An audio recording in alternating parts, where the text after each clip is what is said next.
Good afternoon, everyone, and thank you very much for joining our 30-minute session today, which will introduce who we are, what we do, and how the Engineering Skills College works in partnership with employers like yourselves and apprentices in developing the next generation of engineer and technical professionals.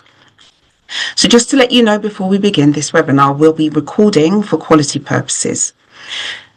So I'm Shana and I'm the head of apprenticeships for the Engineering Skills College. So to begin, who are we?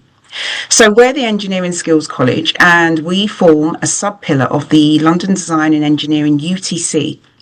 We're an accredited apprenticeship provision that's been running since 2017, and we currently deliver a range of level 3 and 4 engineering and digital-led apprenticeship programs led by specialists, teachers with real industry experience. We're also really proud to have achieved a good Ofsted with outstanding features in October 2024, and we think this reflects the quality of our provision, the learner support that's in place, and strong employer partnerships which we continue to grow, which I will go into more detail on the next slide. Also, our delivery model is designed to support both apprentices and employers operating through a weekly hybrid approach across 52 weeks of the year.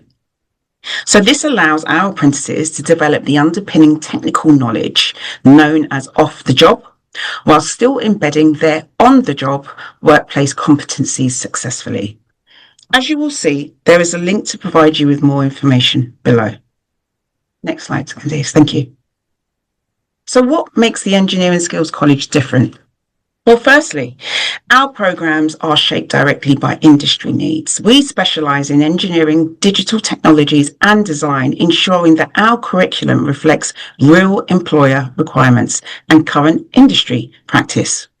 Our approach is built around strong industry partners such as Fujitsu, Skanska, Thames Water, just to name a few. So we do work with SMEs and major employers, some of which feature on this slide here. But ultimately, we work with these guys to ensure that the apprentices that they employ gain practical hands-on experience that directly supports their roles in their workplace.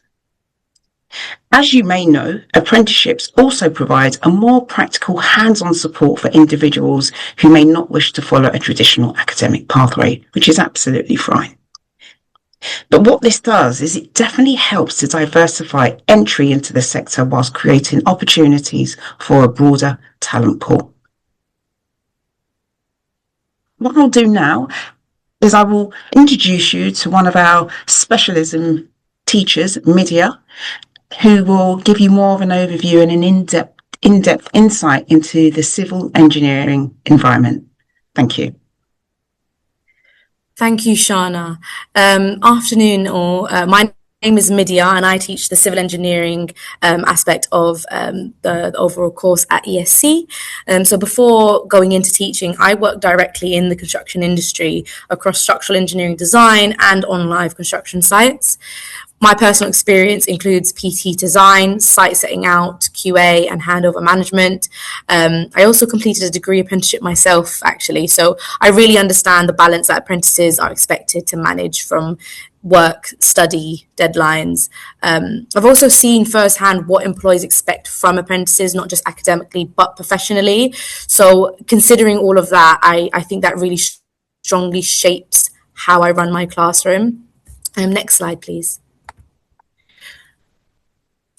We have level 3 and level 4 HNC, and our intentions for the course is to allow learners to broaden their understanding of materials in modern day construction, from site setting out, surveying, using CAD, drawing skills, health and safety, as well as building regulations and problem skills in a mathematical perspective.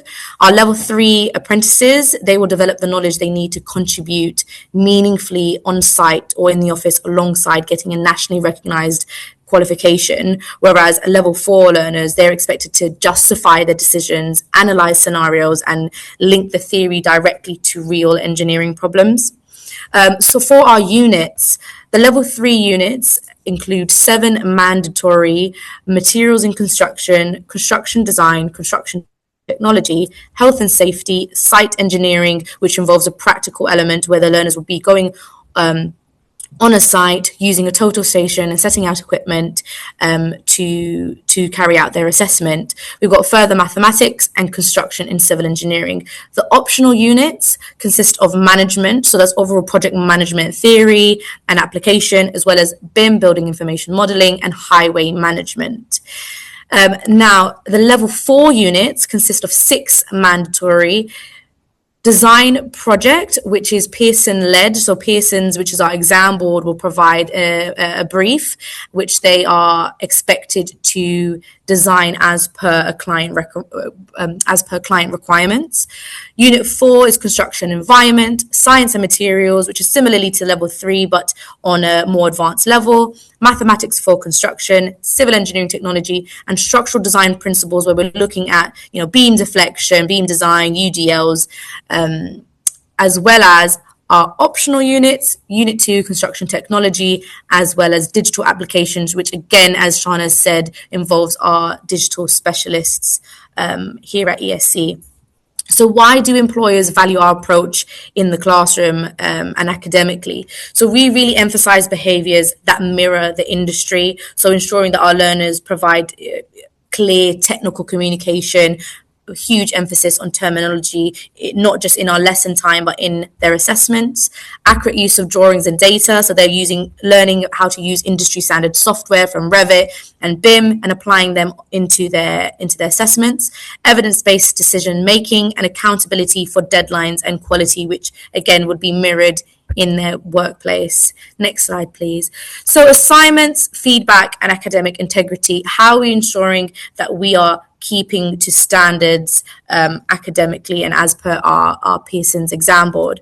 So we want learners to quickly understand that reliability matters, both academically and in a professional role. So therefore, there's expectation in meeting deadlines and communicating clearly if otherwise. So these are imperative skills that, as you can all agree, that these should be taken on into the workplace, not just in the classroom. So we like to uphold these standards by working in line with our professional regulatory bodies, such as our exam board, Pearson's. Formal feedback, our learners are given a turnaround where they submit their assessment, get some formal feedback where we break down how they're going to reach their expected grade against the assessment criteria, would that be pass, merit, distinction, utilizing the feedback that they get and refining it accordingly. AI and plagiarism, we have robust systems in place to detect any plagiarism or AI, and learners are taught explicitly at the very beginning what's acceptable in their assessment, and that's obviously challenged if any misuse is identified. How does this benefit yourselves as employers? This approach delivers apprentices who understand technical fundamentals. They can explain why they've made these decisions. They're comfortable receiving and acting on feedback. They can manage deadlines alongside full-time work, which is imperative in the workplace, as well as take pride in the standard of their output. Thank you all. Back to you, Jill. Thank you so much, Midia. That was so interesting. Thank you so much for that delivery. My name is Jill Lewis, and I'm the Apprenticeship Business Lead here at ESC. I've been working on the programme for a number of years now, and I've seen it grow, and the knowledge sets increase too. So one of the questions we always get asked by employers is like, where do we start? But I'd just like to give you, before I jump right into that, what does the apprenticeship journey as an employer look like? So these are some key takeaways really for yourself in regards to the business impact. So it reduces the pressure on senior leaders as you upskill or train your workforce. Apprentices are trained with up-to-date competencies, so that will be on the job and at the college gaining those qualifications. It would also support high-quality skills development, and they're the areas really that everybody's looking for, is more multi-skilled, focused workforce. The huge question that all employers always ask us, what they hear lots about apprenticeships, lots about new government initiatives. Where do we start? That's the key question. So firstly, I would say you need a little bit of information about what is an apprentice. So an apprentice is an employer who works on the job, typically for 4 days, and then gains their training, their academic training, their industry-led training through the training provider. That's 1 day a week on our programme.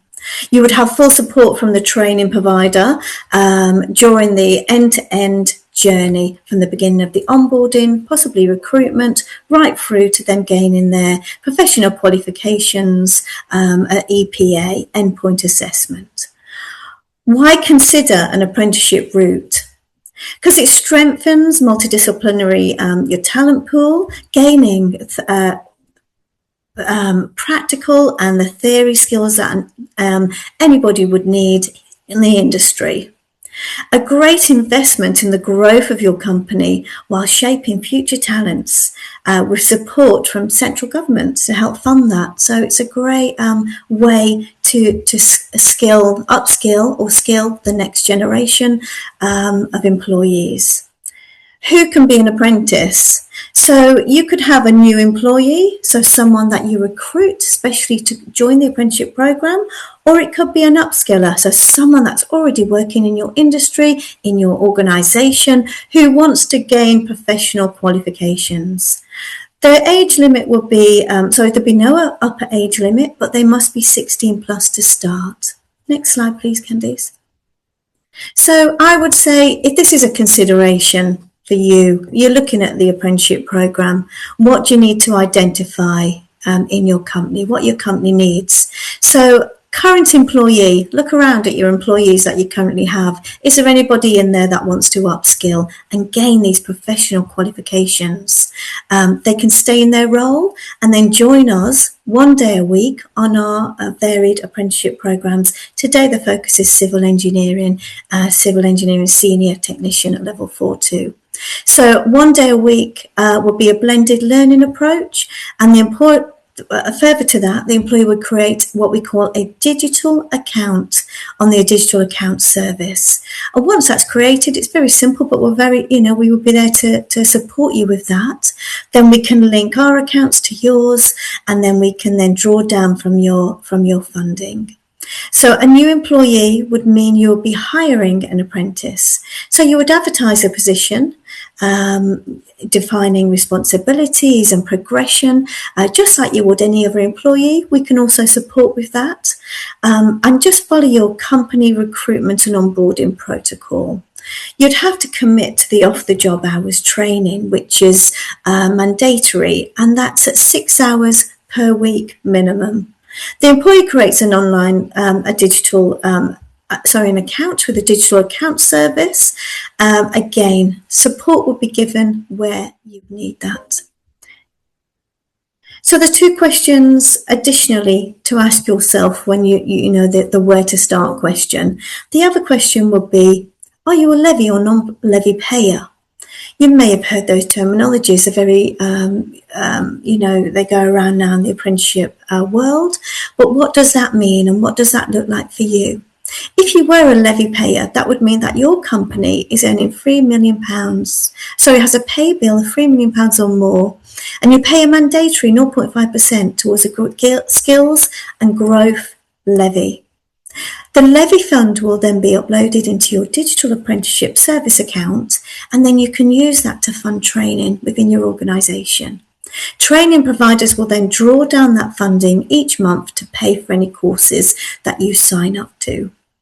So non-levy payers, if you were a small to medium organisation and you haven't paid into the levy, there are still great ways to gain funding for the courses that you want to enrol your apprentice onto. So the government has set caveats that anybody under 22 years of age, they'll pay the full 100% cost of the training course. This goes up to 24 if your new apprentice or anyone in your organisation has an EHCP or has left the care, is a care leaver. So that goes right up to the age of 24. Anyone over 22 or 24 respectively, the government have asked you to also pay the remaining 5% of the course fee. Again, there's lots of financial support with that, and we could guide you through that too. The payment is spread over the duration of the apprenticeship training course. For example, if you were to take someone on or want to upskill one of your current employees on the level 3 civil engineering apprenticeship programme, the cost would be £14,000, which is then spread over, 5% of that would be spread over the 3 years, 36 months. And we would draw down that funding once we match our accounts on the digital account system. So that's all really, and I hope that's given you a really clear insight of how apprenticeships work, of the structure, of the funding available, and the training that's available here at the Engineering Skills College. And we do hope you will get in touch. Please do get in touch with us if you've got any further questions in regards to the course or the structure of our apprenticeship programs. We really look forward to hearing from you.